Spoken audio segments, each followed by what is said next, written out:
Welcome back to a brand new tier list. Today we're going to be going through every Pokemon mainline game from Red and Blue to Sword and Shield. This is a bit of an old tier list at this point, which is why Brilliant Diamond and Shining Pearl and Legends Arceus are not on this list. And for argument's sake, I would have probably put Legends Arceus as an S, and Brilliant Diamond and Shining Pearl probably around a B or C. It is using the SABCD format, and I have arranged all of the games into their regions instead of the generations because I just find it a bit easier to visualize. And let's go. So obviously up first is Red and Blue. Classic games, but I think certainly in later years Kanto did get done better. I'm going to put Blue into C and Red into C2. Yellow's a bit of a different one. I do prefer yellow over red and blue just because of the fact that you can get all three starters. I just find really cool. It's one of the only games to do that to this date, and I'm going to give it a B.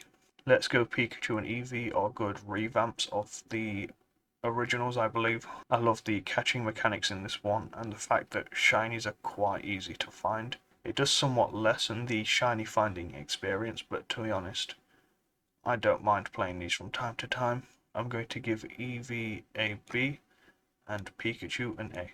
Generation 3's Leaf Green and Fire Red is up next, and these are quite solid additions to Kanto.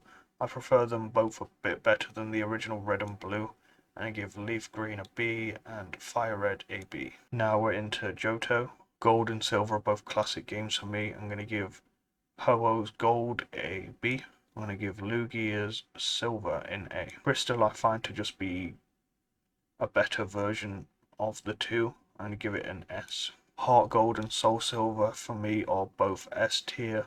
I love the fact that Pokemon can follow you on these games, and I don't understand why it took so long to bring that feature back. And overall just makes the region just a lot crisper and cleaner, I think. So S tier for me. On to Ruby and Sapphire. Ruby is a B for me. Sapphire is an A.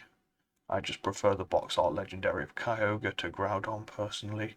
And Emerald, I can't tell you how much joy I had with this game as a kid. Probably my favourite Pokemon game ever. It's an S for me.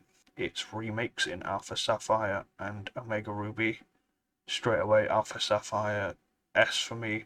I love what it did for the region. I like the post-game story it gives you. Ruby is a bit less in A, but both classics in my opinion. Diamond and Pearl, both very solid additions. For me, Diamond is a B, Pearl is a C. These are the games that I technically grew up with. However, they pale in comparison to the legendary Platinum, which was one of my first ever Christmas presents as a kid, and nothing will ever beat that feeling of opening up my first actual Pokemon game and playing it all of Christmas. It's a definite S tier. So on to Black and White, super underrated games. I do really enjoy these titles. I think they have one of the stronger stories in the franchise. I think I'm going to put both of these into A. And Black and White 2, very interesting ones because I think it takes the original stories of the games and just makes it better. I'm going to give Black 2 an S, give White 2 an A, just to the account of me preferring the dark version of Kyurem. So we are on to Sun and Moon, and to be honest, I can't rank these too highly, knowing that Ultra Sun and Moon is just going to come in a few years and just make everything in the game better, really. Moon I prefer over Sun. It's going to go into C, and Sun is going to be the first D tier game. Ultra Sun and Moon, however, a different story. I think these changed almost everything about the game, just made them better, added loads more features to make the game more enjoyable, added a whole new post game that just sort of added so much content. Ultra Moon for me is an A, and Ultra Sun is a B. Now we're on to X and Y. Two very solid additions to the franchise, however, Pokemon-wise, probably some of my favourite additions in the whole series. However, the game itself, I didn't find that fantastic. I do like the whole rollerblading element, and I do like that they are the first to the Mega Evolution gimmick into the game, which is my favourite Pokemon gimmick. Just really cool. I'm going to have to give Y a B and X also a B.